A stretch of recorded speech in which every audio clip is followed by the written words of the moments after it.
and gentlemen, we have a very special guest in the building for the Just Acting Up show. But first and foremost, let's thank Sir Ronson Hawkins, for being our special guest host on the Just Acting Up show. Welcome back, sir. Thank you, thank you, thank you. Thank you, thank you. And of course, we have the king, man. We've been trying to get this guy on here for so long. He's been crazy busy. But us being actors, writers, multi hyphenate talented people, we know how he can be. So, ladies and gentlemen, introducing in our spotlight guest, actor, father, husband, football fanatic, Sir Dave Maldonado. Round of applause, ladies and gentlemen. Yes, we're so happy to have you here, Mr. Yeah. Dave. Sorry. Got tongue Good to tied I be there, just but have we here. to are so say, happy to have you here. Good to be here. Good to be here. I just, I just have to say, and James had talked to me beforehand and said, yeah, I think he's also represented by Pastor Nibazi as well. That's the agency that I'm also represented by. And I remember seeing you on, there's like a website where it has like all of our headshots and stuff. And I remember seeing you, Yep. and I remember going to go see the special movie that we're talking about. And I saw you, and I said, I kid you not, my mom's driving right here. I said, Mom, I know, like, I've seen him. He is a beast. I've seen him. So many things on your resume, and it's so cool and it's so refreshing when you see an actor who shifted and has so much range. Because I remember seeing you in another project, and you were totally different from this character. But yeah, it was just a joy. And so when James told me, who we were interviewing you, I made the connection, and I was like, oh, this is so great. So I'm super excited to thank you, James and Shay, for allowing me to be on, because this is going to be really fun and exciting. So Yeah. yeah, Yes, love your yes. work. I love your Thanks, work. man. Thank you. We're Appreciate happy it. to have you, Mr. Ronson. But I do want to kick it off, Mr. Dave, here. I want to ask you something. Was acting always your goal, or did you have other aspirations? Well, in high school and just growing up, I was an artist. I was a visual artist, so I was always Mm. drawing. So that was what I wanted to do. I figured I'd grow up to be an artist. So all the things I'm good at aren't really practical as far as Mm. jobs, acting and drawing. So I majored in art in college. So, Mm. but I was like, I'm going to get a commercial art degree because I need to make some money. And that you need to be really good at the computer if you're going to do that. And turns out I'm not.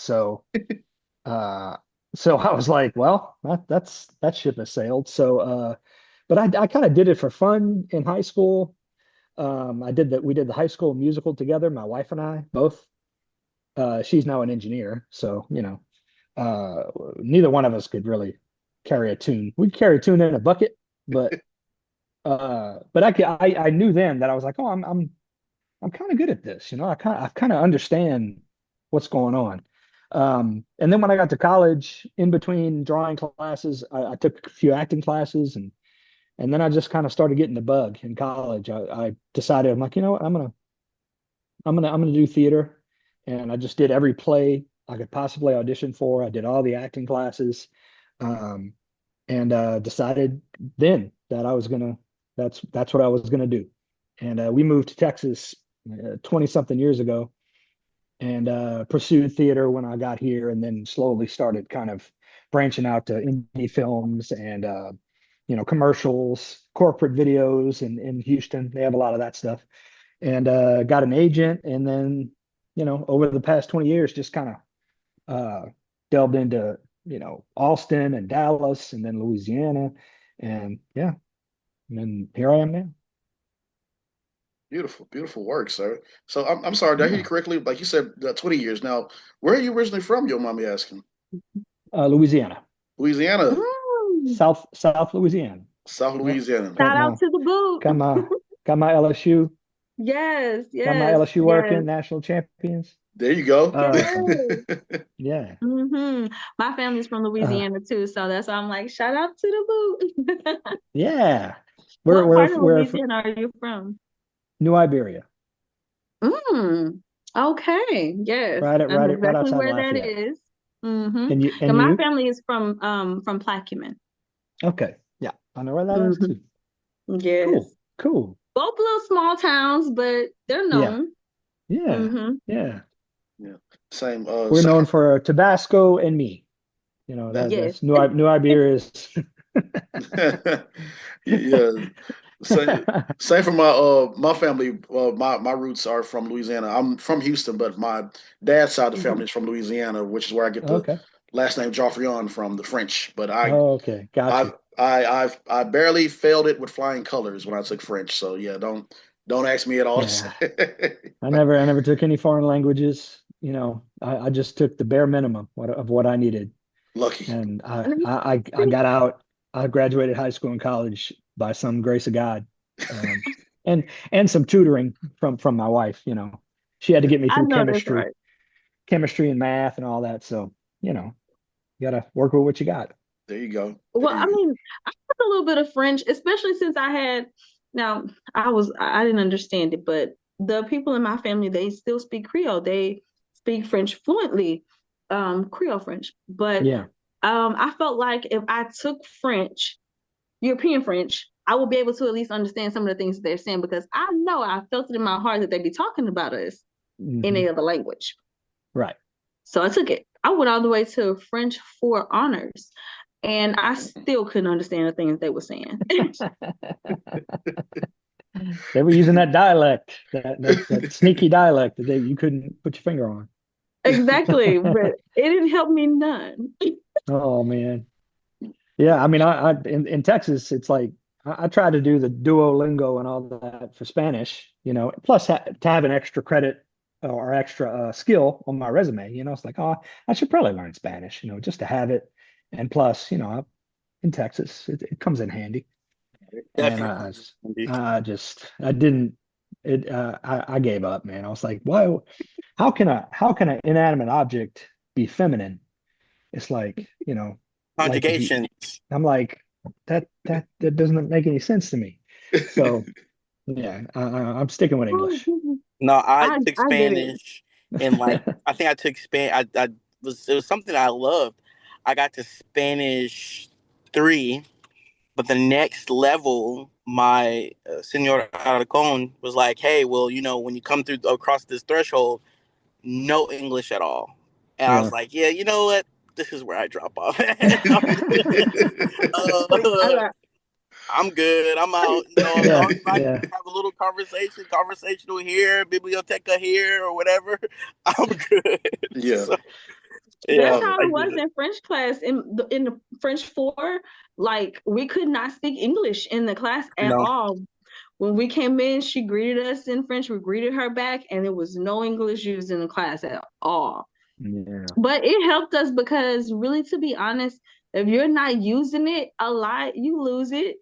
Hmm. yeah, very true. Yep, yep. Look at us, artists talking about our struggles with foreign language. We one day we'll get there. One one day. day we'll be Yeah. able to put all of that on our resume. One day. One day. Oh man, too funny, too hilarious. So, Dave, tell us. So, I see that you know, like you said, you're from Louisiana. You're repping LSU. I know you're a Yep. football college fanatic. So, Yep. so you never got a chance to play football at all, or you know, are your kids into it, or? I played in high school, Mhm. and my son plays or played in high school. He plays he played football and rugby, Mm. and he's laid up downstairs with his with a torn ACL right now Ooh. from rugby. So he missed most of his senior rugby season, but Yeah. he played all the football season before he got hurt. So Gotcha. so that was cool. Gotcha. But yeah, I Yeah. played Oh in high no. school, but I was small, slow. You know, it's not doesn't really it's not a good combination for football. You know, if you small, you better be fast, and I Yeah. was small and slow. So Right. you know, Right. You could my have did son, my baseball. oh yeah, that was my brother. I got a fraternal twin brother. He's the one who he played junior college baseball. He was always the best one on the team. But I figure, you know, all you got to do is hit people in football. It's not that, you know, not that complicated. Go where the ball is. But um, my son is actually this almost the exact same size I was when I played. Ah, So he's like I was a little bit taller. I was like 5'10", 170 pounds, and he's like 5'8", 170 pounds. And he played Mm. linebacker, and I played defensive end. I was the only white guy on defensive end. on that team, Really? which Okay. I'm That's on kind of, the it's end. like a badge of courage, you know. It's like, I know that's right. don't No, for sure. badge of honor, you know. I was Yeah. like, but yeah, I was small, you know. I was like, I was playing against guys, tackles, you know, and these offensive tackles that are, you know, some of them went on to play in the NFL, man. It's like, yeah, it's I wasn't going to be playing college ball anywhere. So, Listen, I always say like I found theater at a time where and acting at a time where I had been doing a lot of speech competitions, and it's this thing of like you want to give your father like a sports trophy, but I had speech and debate trophies, but I wanted to try football to see if I could do it. I never forget, and you'll know the game. I never forget. I went to my first, and when I tell this story, I say rehearsal because I'm such an actor, and I accidentally say rehearsal when really it was practice. And so I went to practice, and they were playing Heads Up. You know, Heads Up, how Heads Up is. And is so yeah, is that something they call it now that they called it something else back when I played, maybe? Or is it kind of like bull in the ring or something like that? Or when you're laying down I, and you stand up? yes, that's what Okay, it is. yeah. That's Yeah. what did you guys call it? What did you guys call it? Well, I don't, we had bull in the ring Okay. where you just in the middle of people and people are just coming from all different angles. Oh, And so this one was where two people laid on their back, head to head.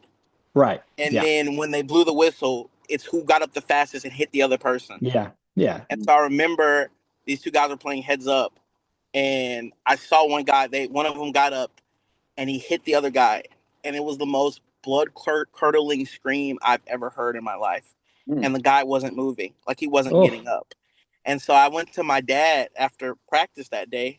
I was like, Dad, I really want to do this. And he was like, "What do you mean?" I'm like, in so many words, I told him like I was doing. He was like, "Son, you don't have to do anything for like the trophies in your acting and debate are enough. Like, I'm proud of you no matter what you do." But yeah, I definitely wasn't going to play. I played flag, and then I realized it was sort of like the similar thing. I was short, and I wasn't fast. Like, yeah, yeah. yeah, yeah, yeah. Yeah. And once you Okay. see somebody getting hurt and like, Oh, oh, then you're mm, like, I'm Yep. good. Yeah, I'm good. I'm good. Yeah. yeah. Yeah. I played sports. I was a sporty girl. It's crazy to tell people this because now that I'm like modeling and acting and stuff, like even in high school, I didn't wear makeup. I was not like a fashionista. I would come to school with, basketball clothes on and my hair in a little ponytail. I was not. You were a jock?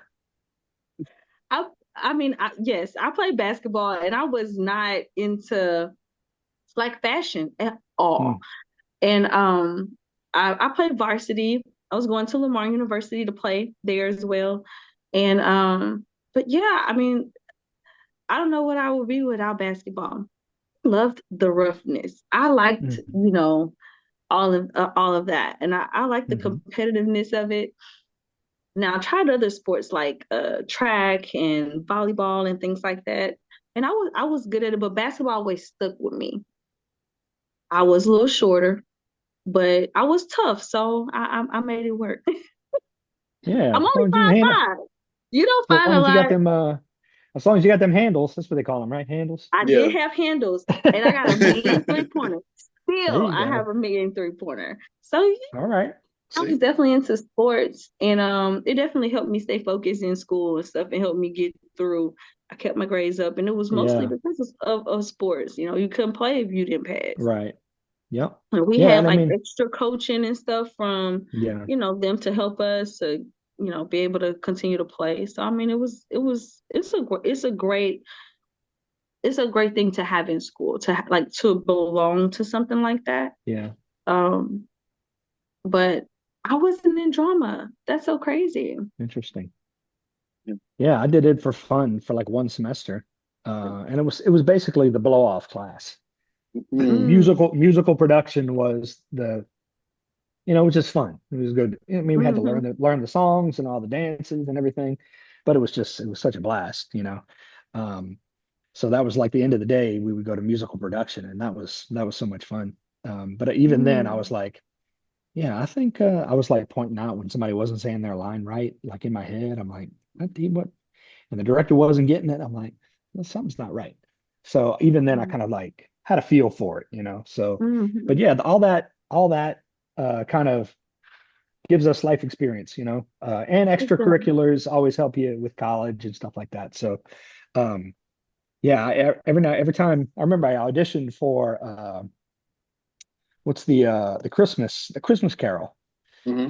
for Mm, at the alley, and I don't know why they asked me to go and audition. I think they were asking because you had to get on stilts because you were like the ghost, the big ghost of Christmas future or past. I don't know, but it was this big like Grim Reaper guy, and mm, you had to get on stilts. So I think they got everybody who had dance or athletics in their past maybe could do the stilts.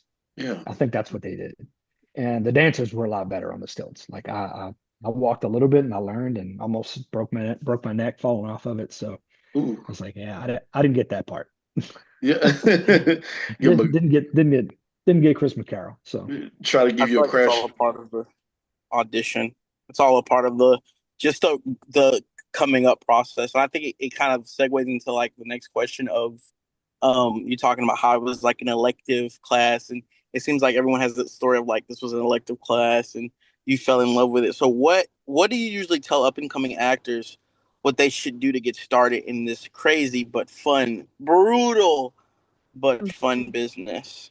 well, I mean, what I did, all I can do is tell them what I did, which Yeah. was once I decided that I was going to do it, I I was auditioning every chance I got, whether it was, and when I was in college, it was all non-paying plays. I was doing plays at the university, community theater, dinner theater. I was doing all that stuff.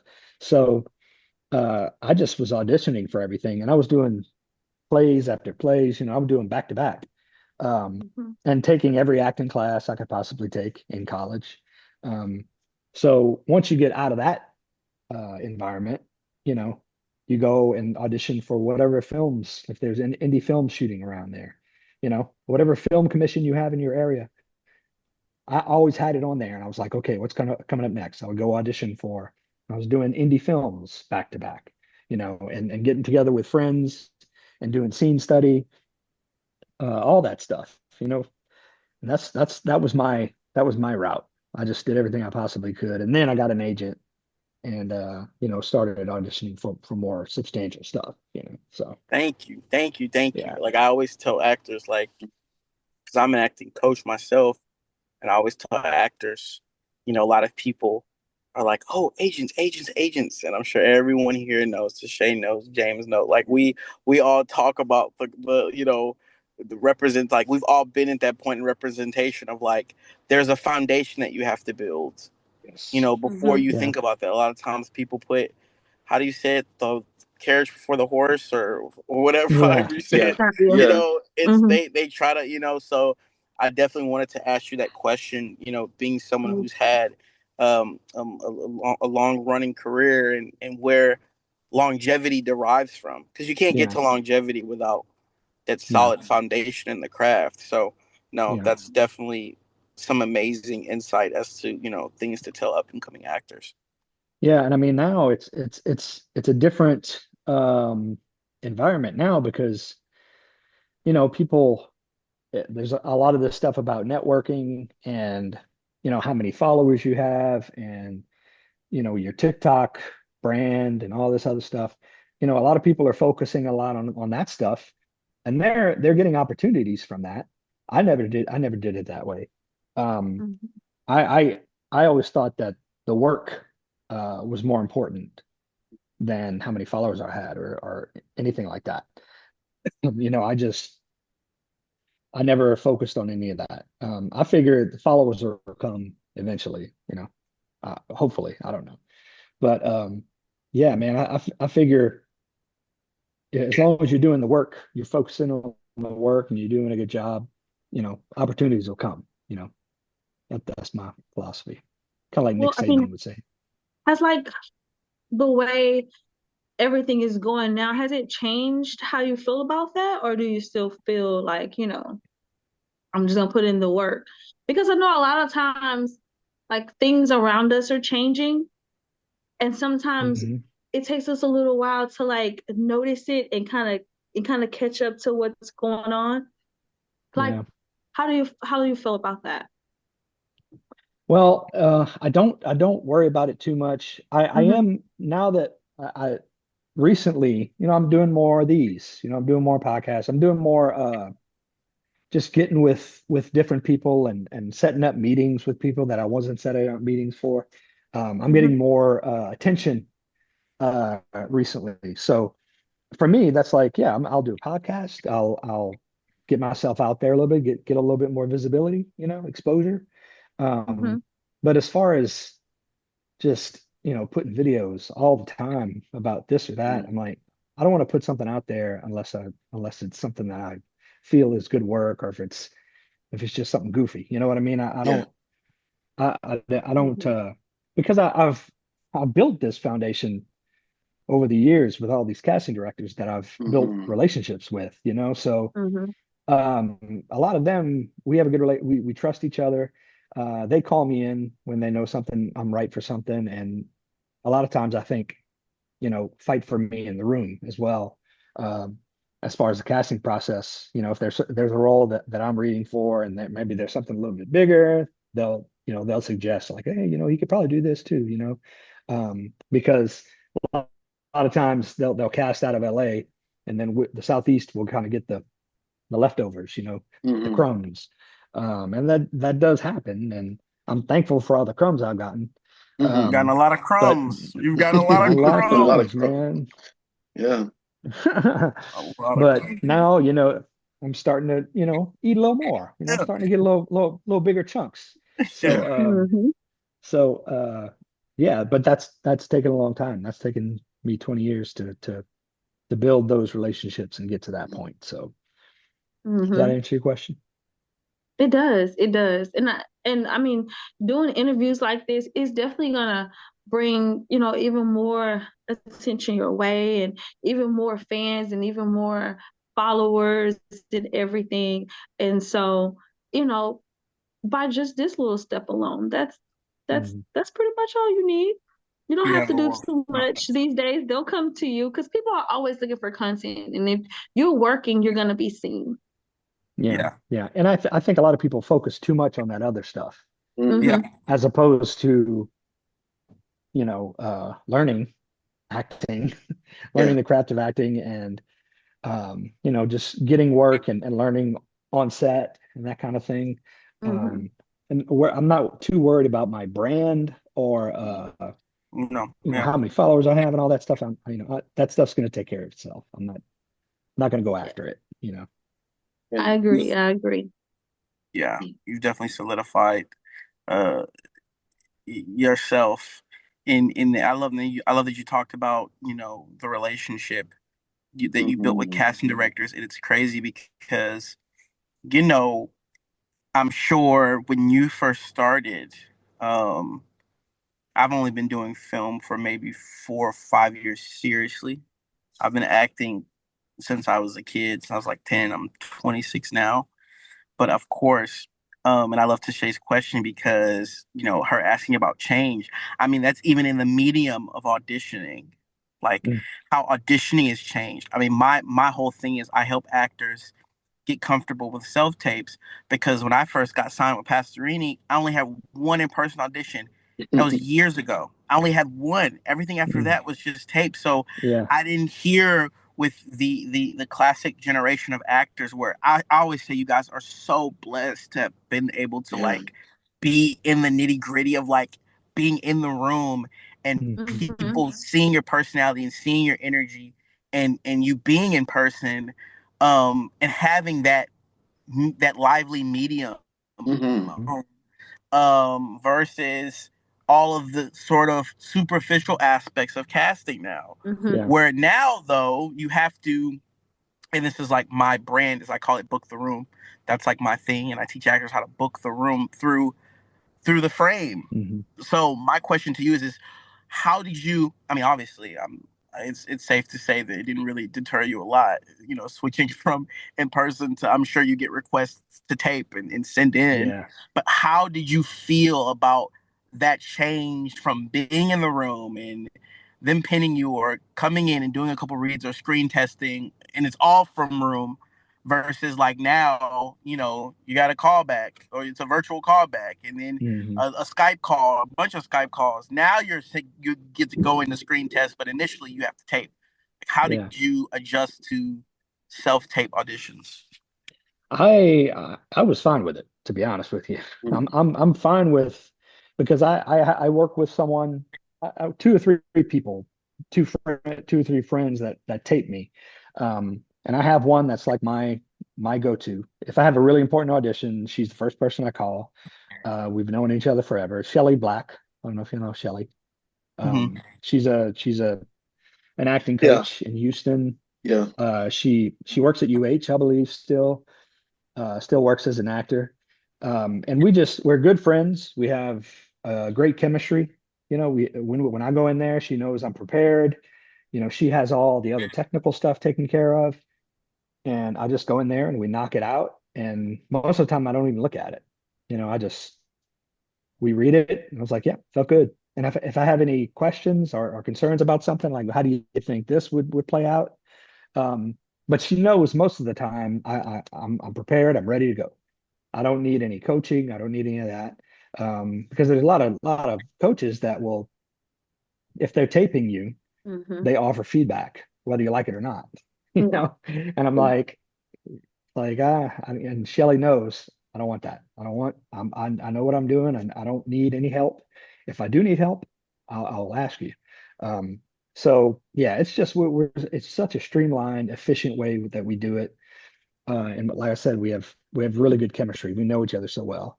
And that's the other thing is I've booked more with her than with anybody else, So Mm-hmm.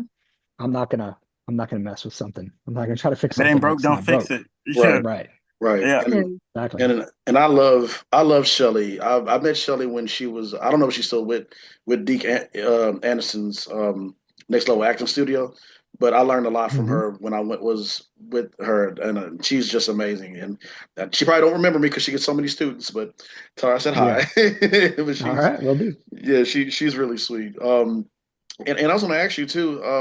So you've been, like you said, the crumbs, but we look at it Mm. as like, man, that's amazing, because us as actors, when we book something, we congratulate each other because we know how hard it is to book Yeah. something. But and we can go on about your everything, like been the Burial, Deepwater Horizon. Of course, when we're going to talk about Sinners very soon. But what has been some of your personal favorite projects or some personal favorite stories from the sets that you've been on? Oh, well, let's see. But before I had done Deepwater Horizon, my career was kind of I would do big roles in small movies and Yeah. small roles in big movies. So Deepwater Horizon was my first pretty good sized role in a big movie. Uh, Um, so that was, and it was, working with Kurt Russell, Mark Wahlberg, Peter Berg. It was a big deal for me. So being one of the, kind of headliners of that movie with them, um, that was crazy. And yeah. the way Peter Berg directs, he's very kind of, there's a lot of improvisation, and there's like we make stuff up on the spot, just like, well, let's write a scene. We sat down, he and I and Kurt Russell just sat down and said, okay, what would happen in this situation? We just wrote a scene out Mm-hmm. and shot it. You know what I mean? Um, um, and then he's like, okay, you're getting off the ship. You've been out on the water for a few weeks, a month maybe. You're getting ready to go home. Like, what are you gonna do? I was like, well, I'll probably go fishing or something. He's like, all right, well, tell us. I'm like, I'm giving you a monologue. Just go, tell us. Mm-hmm. And so I put this little thing together, and I'm dancing around and telling them I'm gonna be in my boat, drinking beer. I'm gonna be fishing, doing all this stuff. And that ended up in the movie. You know what I mean? Like this little improv thing that he just threw my way. Um, but he challenges you. He's like, this is kind of a sink or swim situation. Like, I'm going to give you this monologue. What can you give me? And that was a very cool experience to be able to kind of rise to the occasion in that situation. Um, Yeah, man. I have another story about it's about a smaller role in a big movie that I really wanted. I wanted this so bad, and I had taken like maybe three, maybe four trips to New Orleans for callbacks, Yeah. and it was for Free State of Jones. I don't know if you've ever seen it, but it's a Civil War era uh, movie. And, I went and read for all these military people, and the Confederacy and all this stuff. And it's like, man, I wanted it so bad. Um, and I hadn't heard anything. And I was thinking to myself, man, just give me somebody with a name. Just give me somebody with a name. If he's in a couple of scenes, it's fine. And my agent texted me and said, okay, you booked Free State. You're the polling station clerk. I was like, Yeah. and I was so bummed out about it, um, because that's not what I wanted. I wanted a more substantial role. Right. So, Mhm. I went in there with the wrong attitude when I went traveled and but as soon as I got on set, it was a whole different, my state of mind, my perspective changed Hmm. because, I got in wardrobe, we got on set. I didn't realize how important, it's only one scene, but it's a pretty important scene. Yeah. Um, so it's McConaughey's guys and I'm on the other side. I have my guys and it's kind of a standoff. You know what I mean? And we shot that scene all day, and he's like talking to me in between scenes, and um, it was awesome, man. It was like I didn't realize how important. So the whole lesson was like, don't go in with the attitude of like, oh, it's just this role. I'll just go do this. It's like no matter how small it is, take it seriously because you don't know what's going to come of it. Every scene should you should give respect to. You know what I mean? So that was a lesson that I learned on that one. That's a great gem to share Man, with us. Thank you. Yeah, yeah, thank you. And that kind of leads to like the mindset of, there are no small roles, only small actors. right. Yeah, Or, or like I always say, like, I know like the natural flow of the industry, especially in television and film. You got a supporting here, in television, it's like you got this co-star, then you got this guest star, recurring guest. Now you're like, oh, I'm trying to get to that series regular status, but it's yeah, like, I'll take a under five. Oh, what? I'll yeah, be whoever number two, yeah. because it's like, you're a sniper. You go in, you get out. It takes, skill to hit a small target. But I think another beautiful thing that you talked about was your mindset. And granted, been you've shared scenes with heavy hitters because you're one in your own regard. You're a heavy hitter just like them. And so it's like, how have you kept as an artist, how do you combat any doubt or imposter syndrome? A lot of us actors deal with that Yeah, in the midst of being in scenes with name talent. And I say that yeah, loosely. You know what I'm saying? yeah, Like, yeah, yeah. how does your mindset combat that being in a scene with them? How do you not feel the pressure? Well, I feel it.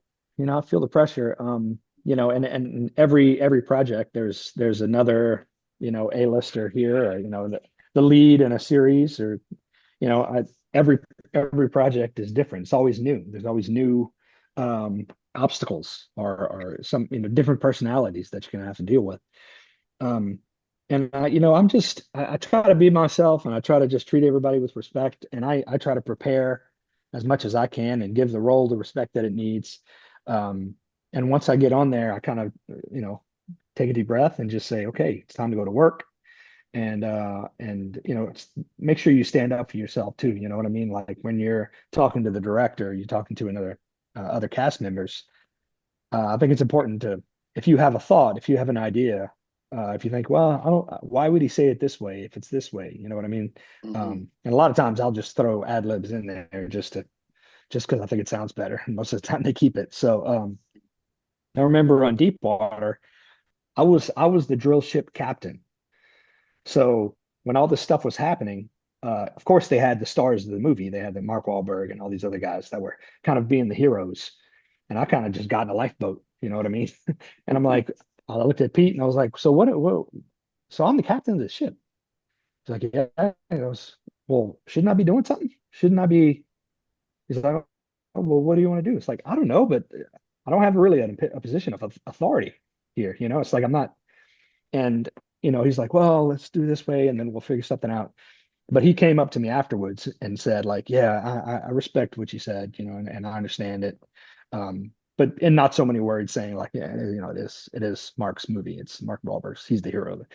But he understood where I came from, and what my character was about, and he respected me for speaking up. You know what I mean?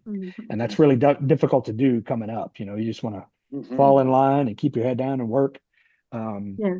but yeah, you gotta stand up for yourself, which I I'm not always real good at doing. I'm that person that just falls in line, and Mhm. but I'm getting better at it. Good. It's hard though when you're on set with um not so easy directors. Like I've Oh been yeah, on yeah. set with a director that was very aggressive, Mm, and it's like, okay, I don't want to get on this person's bad side. right. Yeah. No, you don't. So Yeah. I mean, sometimes I mean, we literally got cussed out Yeah. just for not looking old enough. That was like, I've never in my life gotten cussed out for not looking old enough, but Yeah. Uh, that happened, and Yeah. then I tell you, we didn't stick up for ourselves at all. We were just like, okay, bye, sorry. yeah. Yeah. Yeah. I mean, there's a chance you stick up for yourself, and you give him. There's one of two things that can happen. They're gonna say, "Oh, you're sticking up for yourself. That's great. No, you're fired. Let's get somebody else in there." Or two, they'll listen to what you have to say and be like, "Okay, It's about which all one right, you're okay with because I think it's right, and you know why I ask people who and I'm all about audition mindset and just the approach to the craft and how a lot of the times there's such a lot of actors audition or they go into a room and I feel like casting directors sometimes can like sense this not sense this desperation but mm, there's this innate desperation that comes from actors and I feel like that's a nerve thing and it's a fear thing at times but it's like how do you circumvent that to like really free yourself as an artist, who has like control over their instrument. And a big part of it, like I said, is mindset. It's like being okay with the possibility that they're gonna say, hey, well, thank you for speaking your mind, but you're fired. I feel like a lot of yeah, people, because we're in this position to work, we're like, well, I don't think it's my right to do that. And it's like, no, speak up for yourself. It's your right as an artist. yeah, It's like knowing that you're deserving to be there and you're enough, just like everyone else on the set. And yeah, I remember yeah, I did my first side project and I was like, oh my God, it was for Hallmark. And I was like, first day I got on set, it was I called my mom and I was like, Mom, there's like 100 people on this set. What is this? Like, and it was the director had a conversation with me and he's talking, he's like, yeah, yada, yada, yada. And it was a lot. Um, it was a lot, but of course, my mom was like, "You're good. You're okay. You deserve to be there. You're fine." And so I love to ask accomplished actors, you know, and you pretty much answered my question, which is just speak up for yourself, and you have the right to do that because hey, you're deserving to be there, just like everyone else, and it's your job at the end of the day. It's your right, yeah. right, yeah. And I mean, sometimes it's just something simple like, if I'm playing a cop and the direct and in the script it says I, take some sort of an action as a cop, and it doesn't make sense to me. Like I Hmm. pulled somebody over and we had my partner, and my partner had the guy cuffed on the sidewalk, sitting down on the sidewalk. And the director's like, "Yeah, you pull your gun." And it's like, I'm like, "Why am I pulling my gun? Yeah. Like there's no threat. Why am I pulling my gun?" Yeah. He's like, "Well, Mhm. just do it." I'm like, it's like, okay, it doesn't make any sense, but I'll do it. Yeah. Sometimes it's like, yeah, it's just we want it to feel a certain way. We Yeah. want you to be more threatening than you are. Now he was a racist cop, so it's said in the script, Oh racist well, cop. yeah. So Yeah. You might be that's pulling your gun then. Yeah. right. Racist cop. Yeah. Yeah. That sounds Mhm. about right. Yeah. Yeah, I think all of us have those moments. I recently had a moment where I auditioned to be a police officer because my real job is a security guard. And so Okay. they wrote in the script for this micro SAG film saying that he pulls out a gun, and they asked me, "Are you really a security guard?" 'Cause I wore the security guard uniform to be into the character just for this time because someone was telling me to do it. And they asked me, "Do security guards usually have guns?" And I said, "Yeah, it depends on what level. If you're level two or higher, you Level can, three, yeah. or level three or higher, you can. But at level one, you really don't mess with it. And if you do have to have that gun, you also ask your question: Should I have this job? Because I don't know if I want to be around the people that use the guns." But yeah, Right. but thank you for being so transparent and sharing that with us as well, Yeah. Dave. We really Yeah. appreciate that. And Yeah. Sure thing. yes, sir. Now let's go ahead and let's get into Sinners. Now as we can't even say the smoke is cleared and everything from, as everybody rushed to theaters to see this film, and all of us here always say to ourselves that you never know that when you book something, how major a monumental or how crazy it's going to be. And when the Yeah. numbers come in, the numbers come in, and they don't lie. But we just never know exactly what this is until people go see it and you're like, oh wow, Right. what is this? So, tell Yeah. us, Yeah. your experience on the set of Sinners and the aftermath of it. Well, I will start at the audition because I went in and auditioned in New Orleans, and all I had was the sides. Yeah. I didn't know what the movie was about. I didn't know who was directing. I didn't know any of that stuff, which is Wow. actually good. I don't want to know. Yeah. Like if it's a big director, then. But I went in there and read for it, and I met Ryan Coogler, which I didn't know that was Ryan Coogler I was reading for. And so I was like, I don't know who this guy is. I had heard of Ryan Coogler, I just didn't know that was Ryan Coogler in the room. And so I'm like, okay, I read the scene, and I'm very relaxed, and he had me do it a few different times, and it went great. I was like, all right, cool. And I left. And I was at my sister's in Baton Rouge, and I'm looking on my phone. I'm like, no, Ryan Coogler and Michael B. Jordan set to shoot in this area in Louisiana. I'm like, oh, that's the guy I met today. Like, oh, Mike B. Yeah. Jordan's in that movie. That's cool. Yeah. Um, It's so so calm. yeah, I I was like, all know. right, awesome. It's like I didn't know who was in it. No, no, no, I'm excited.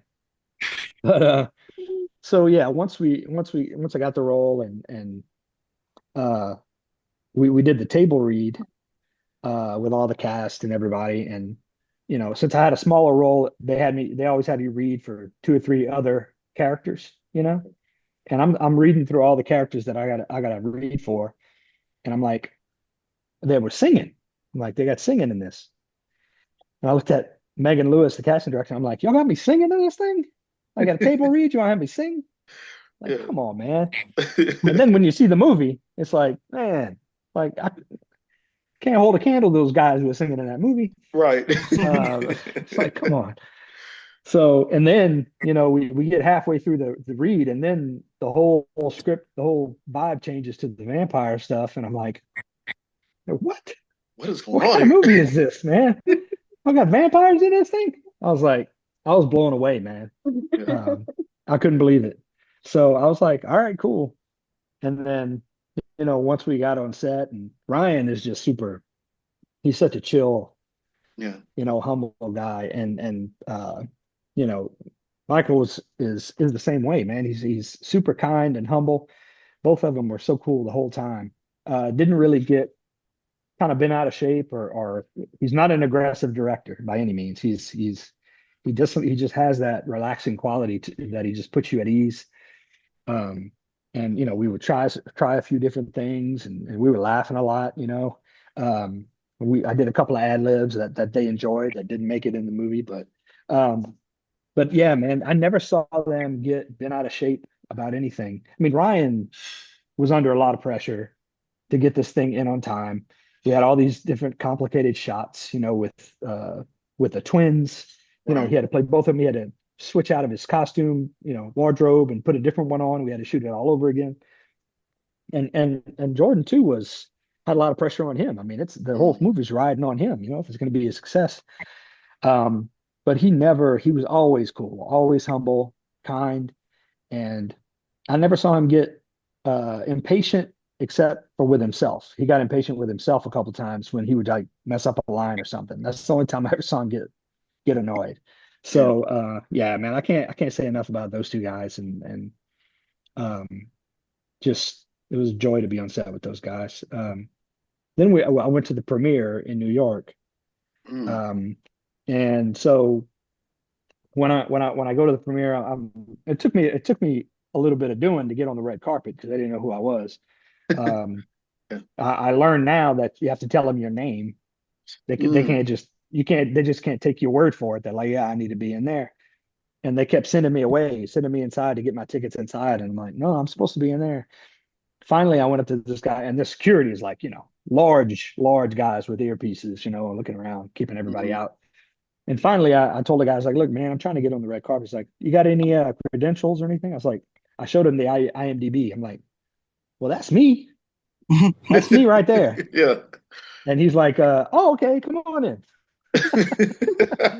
And Not the thankfully, they had my name. IMDb. Not you had to pull out the I IMDb had to on them pull it out. boys. I had to Yeah, Hey. pull it Do out. you see all let this them stuff I'm know. in? This is I me, was like, Let that's them okay? me know, right Look at Dave. there. me in here. Yeah. Let So them know. I'm so official. finally, yeah, I finally got in there, and they had my name, thankfully, and did a little red carpet thing, did a couple of interviews on the red carpet and stuff, and then went in to watch the movie. Um, and we're sitting in our seats waiting, and Chris Rock is in my aisle. I'm like, shit, that's Chris Rock. And Chris Rock, I had to get up and let him pass to go get to his seat. I'm texting my wife. I'm like, Chris Rock just walked by me, uh, which was cool. Um, so, but then we saw the movie, and I didn't really know what to expect. I don't really watch much horror these days, Mhm. Yeah, which there's so much more to the movie than a horror movie. I mean, it's like yeah, yeah, yeah, yeah. Right. it's so many different genres and a lot more profound kind of symbolism and all that. So, but when it was over, I was like, man, this is something special. Yeah. Yeah. I was like, I don't think my first thought was this has never been done before. Mm. Nobody's ever made a movie like this with all these different elements. Um, and I was really excited. Got chills a few times. I was bobbing my head the whole time with the music that plays Yeah. like throughout. You know what I mean?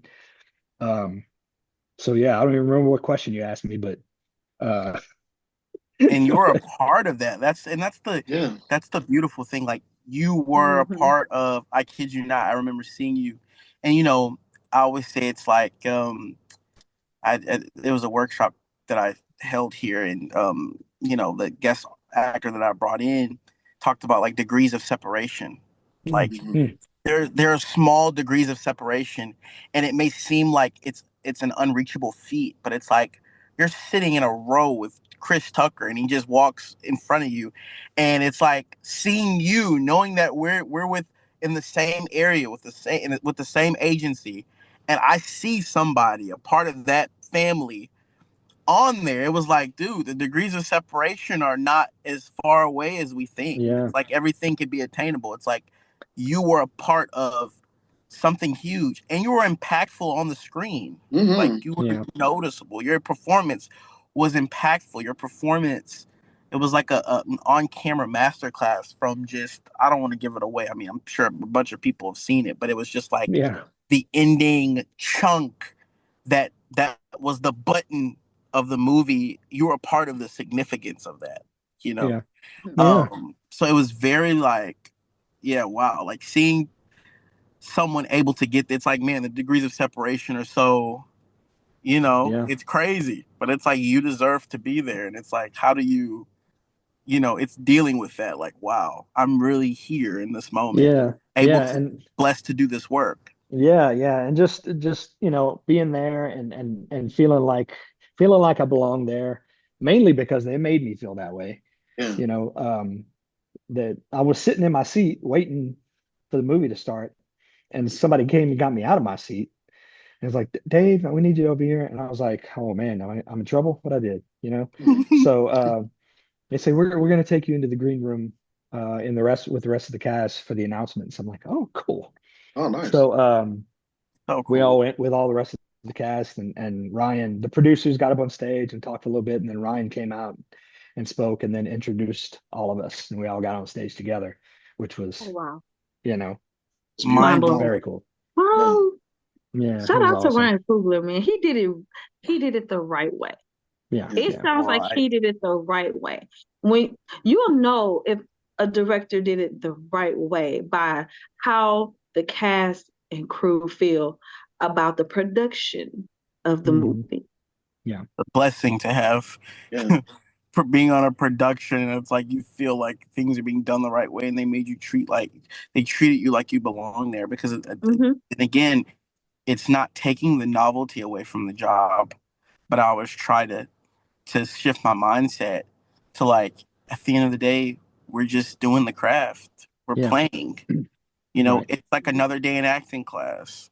It's like Yeah, another day where we're doing scene work. I mean, you said something that was so profound, but I want, everyone who's watching, especially actors, to really listen to the fact that you said you were relaxed.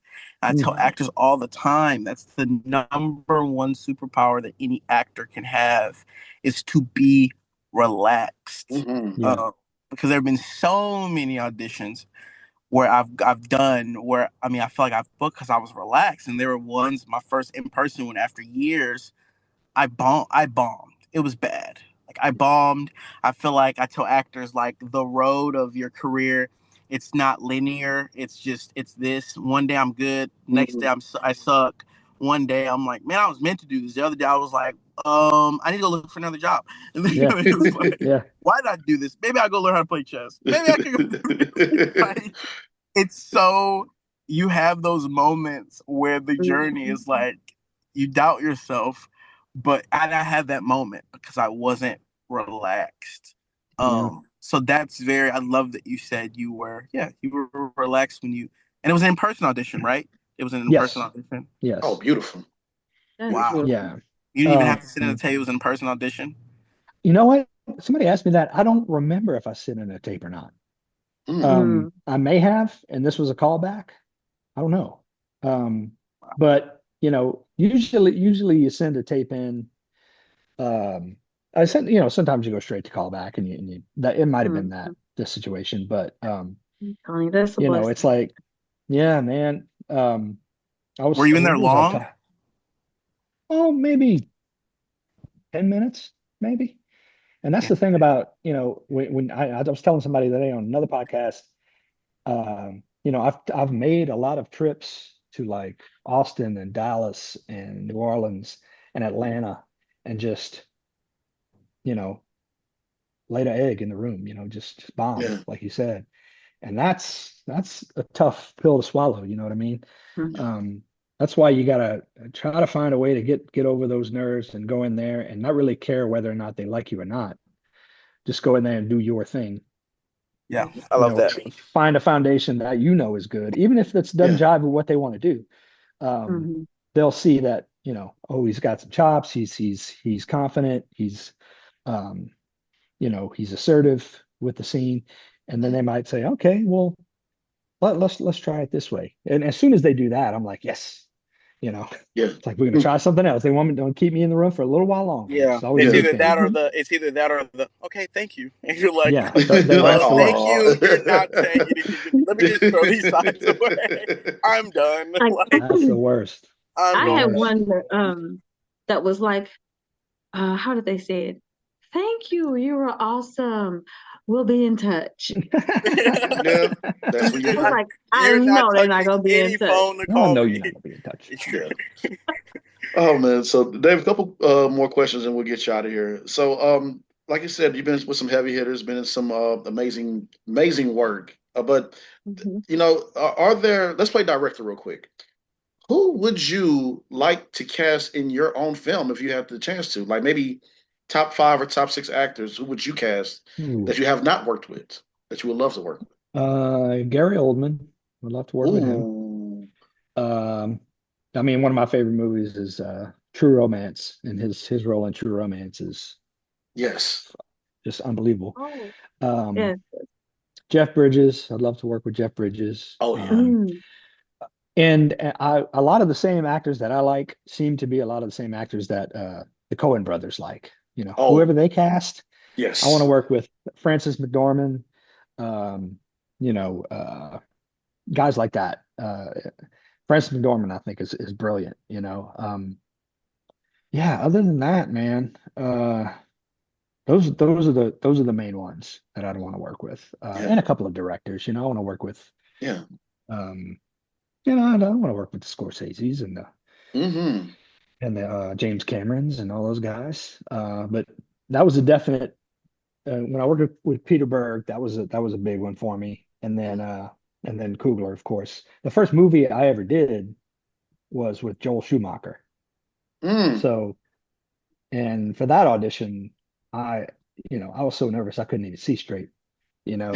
So I just did the thing. And it was just a small little role. And I was like doing my thing and he kind of after I was done, he just kind of looked at me and he was like, "Good. That's good. You're good." Yeah. I was like, "Okay, thanks." And then I left and somebody, the assistant in the hallway was like, "How'd it go?" I'm like, "I don't know. Like, I have no idea." You never Uh, know. That's when y'all were in but the room, man. There's nothing like that feeling of like yeah, Yeah. you sitting and seeing five other people that are probably going over their sides and saying the same line 15 different ways because they're trying to put a different spin on it, and then they call you into the room, or you hear them in it while you're in there, and you're like, Jesus, this guy's really going for it. Yeah. yeah, Like, what am I gonna do? yeah. That's the great thing about taping. Like, you don't Oh, have to sit in the hallway with all you those don't. guys and listen to them how they're doing their thing. I just try to when I get in the room, when I get in the waiting room, I try to go to sleep, man. I just put my head Really? back. I put my head back and I shut everything out. I don't want to see the guy who's in the room, who's coming out, who I have to follow. Like, I'm not even looking at you, man. Um, Really? and the guy who came out, I'm pretty sure I know who he was. I don't know his name, but really good actor, has a tremendous resume. Um, but yeah, I don't even want to look at you, man. And I say hi to people that I know, but Right. and we're kind of all in the same boat, kind of like, all right, man, one of us will get it. But when I went when I went for Sinners, I was the only white guy in the waiting room, so I was like, I guess we're not up for the same role, I'm guessing. Uh, Yeah. so you know, but Yeah. that's what's great about taping. You know, you can just do your thing and forget about it, and you don't have to Hmm. buy a plane I'm ticket using or that. I'm going to sleep next time I'm in person audition. I'm sleeping good. I'm bringing headphones. They got to tap me to tell me, hey, you're yeah. next. 'Cause You'd Set be you an sitting there, alarm. you'd be sitting there sleeping like after all it's all over, and they'd be like, "Sir, are you here to audition? Yeah, we're done. we're, You have to go now." we're done. You missed. No, I missed it. Like, No. oh, what time is it? Time to Oh, go home. Rustin, you cannot be snoring in the lobby. Oh, Yeah, that's listen, probably a no, Dave said it. Hey, listen, what Dave says goes. I'm trying to get like Dave, and if I gotta check some D's in the room, I Hey, am. get the good Z's, man. No, Um, for real. my Rustin, goodness. this is not a sleeping commercial. You I, cannot. listen, it doesn't matter. I'm doing a sleep test whatever in the works. lobby as we speak. It does not matter to me. Like, that Dave, I did get in trouble for. I literally got in trouble for falling asleep in this commercial, and it was a commercial at a funeral home, and they were doing like the reception, and I was an extra, and we were there for hours, oh, and I literally fell asleep, and the person next to me nudged me like, "Wake up," and I was like, "Huh?" I was like, "Was I snoring?" And I get a call from Cindy the next day. Cindy's like, Ronson Talent said, like the client said that you were.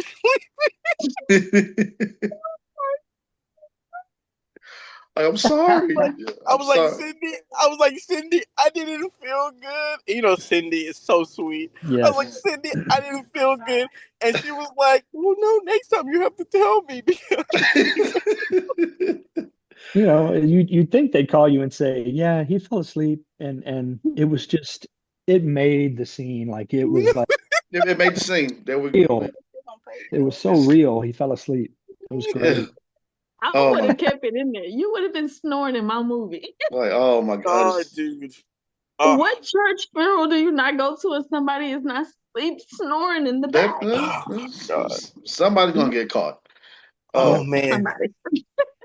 We really do appreciate you coming, and we love having you on the show. We would love for you to come back. Before we get out of here, I do want to ask you one last thing. I know you've been dropping gems throughout this whole entire interview, but if you could leave the audience with one final gem, as far as helping them in their future career, what would it be? Oh, let's see. Um,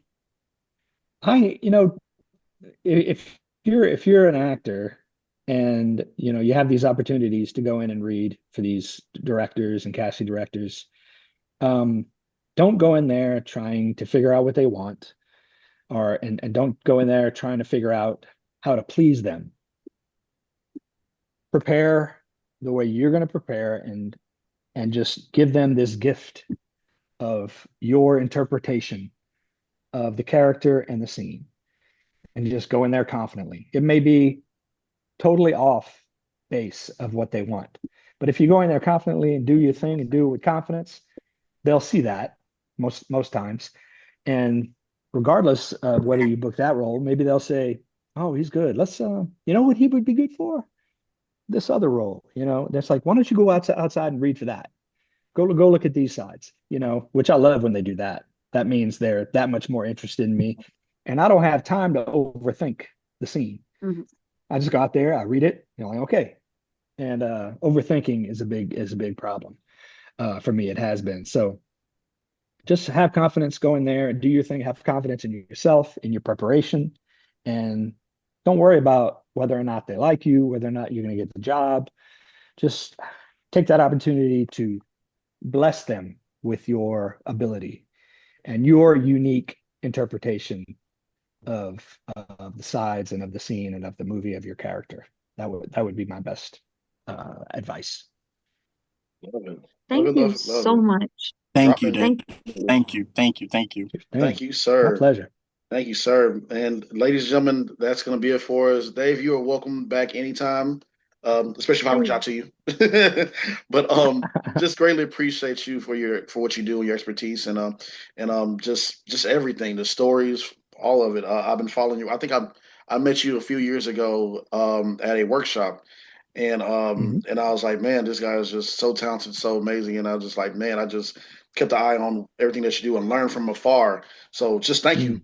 teach. but Yeah, appreciate it. but many blessings to you and your career and to your family and speedy recovery to your son. Tell him to be careful with the Yes. rugby as well as everything Yeah, else. yeah. He'll want Yes. to get on the rugby field a year from now when he's all healed at A&M. So we'll see what happens. Yes, Good. sir. Great. Well, All right. let, We'll keep him let, in prayer. ladies All and right. Thank y'all. gentlemen, that is going to do it for us. That's Dave Maldonado, Just Acting Up Show.